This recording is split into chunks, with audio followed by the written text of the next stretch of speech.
Sampai pada segmen terakhir di Tafsir Al-Misbah kali ini, dan saya masih akan berikan kesempatan untuk ibu-ibu yang sudah hadir yang ingin bertanya. Saya lanjutkan, silakan Ibu.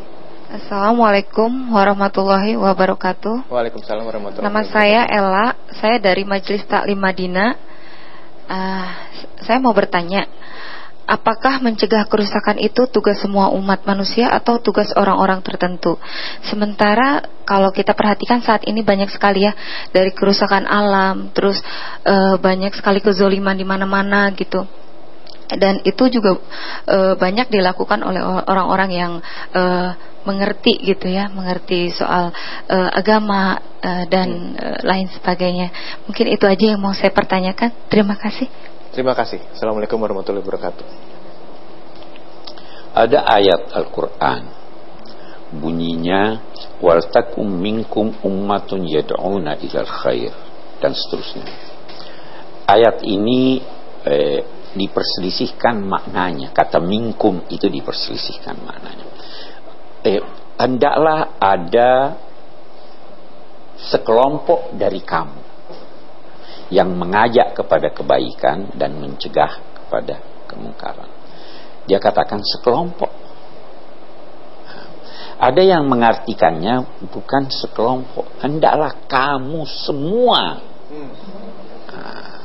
Ada yang berusaha mengkompromikan kedua pendapat ini. Ada kemungkaran-kemungkaran tertentu yang hanya bisa dicegah oleh yang punya wewenang dalam bidang itu. Ada juga kemungkaran-kemungkaran tertentu yang semua kita punya wewenang untuk itu. Saya beri contoh. Di jalan ada orang buang kulit pisang. Saya tunggu polisi yang tegur dia.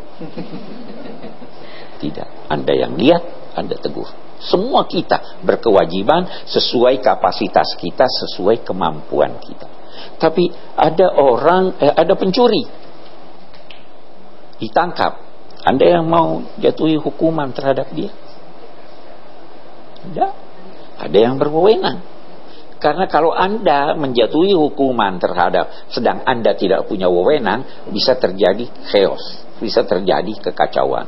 Jadi kesimpulannya, semua kita berkewajiban memberi peringatan amar ma'ruf nahi mungkar, tapi ada sebagian di antara kita yang punya wewenang terbatas, ada yang punya wewenang mutlak.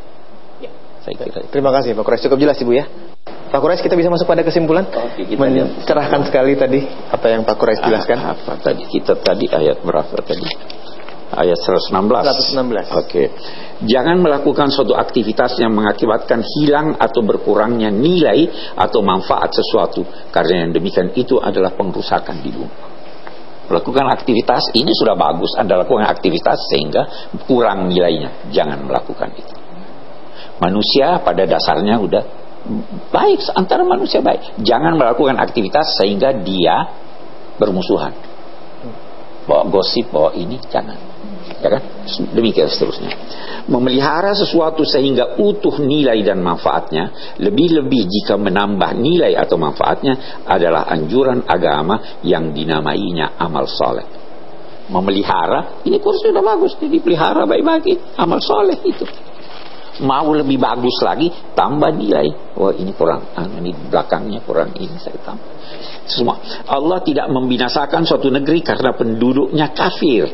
Bahkan dia melanggengkannya dalam keadaan kafir selama mereka menetapkan dan melaksanakan dengan baik peraturan-peraturan menyangkut hak dan kewajiban anggota masyarakat. Walaupun kafir.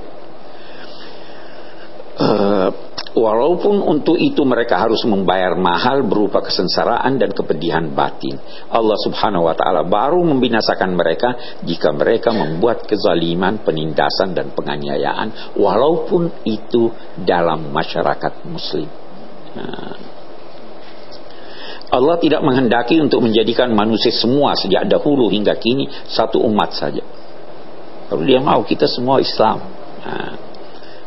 yakni satu pendapat, satu kecenderungan, bahkan satu agama dalam segala prinsip dan rinciannya.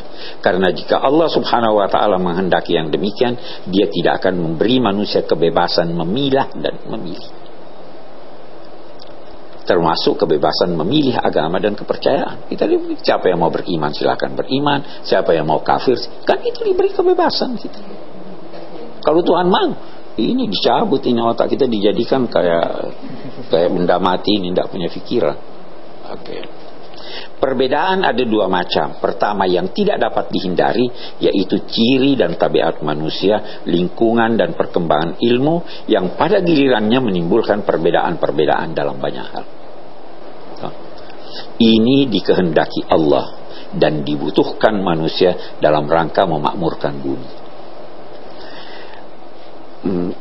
Yang terakhir, tujuan kisah-kisah Al-Quran buat Nabi adalah untuk meneguhkan dan menenangkan hati beliau dan menambah keyakinan bahwa apa yang beliau alami tidak berbeda dengan apa yang dialami oleh nabi-nabi yang lalu.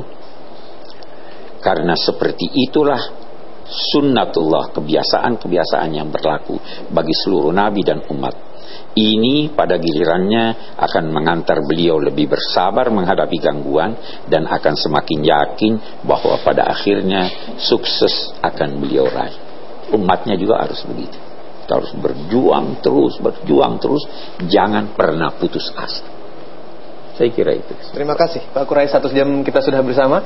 Dan juga saya ucapkan terima kasih untuk ibu-ibu yang sudah hadir dari Majelis Ta'lim Mahadiyah dan juga Madinah, Elmatiana Wulan Guritno. Terima kasih. Insya Allah kita bertemu lagi pada kesempatan berikutnya di Tafsir Al-Misbah. Saya Hilbram Dunar. Wassalamualaikum warahmatullahi wabarakatuh.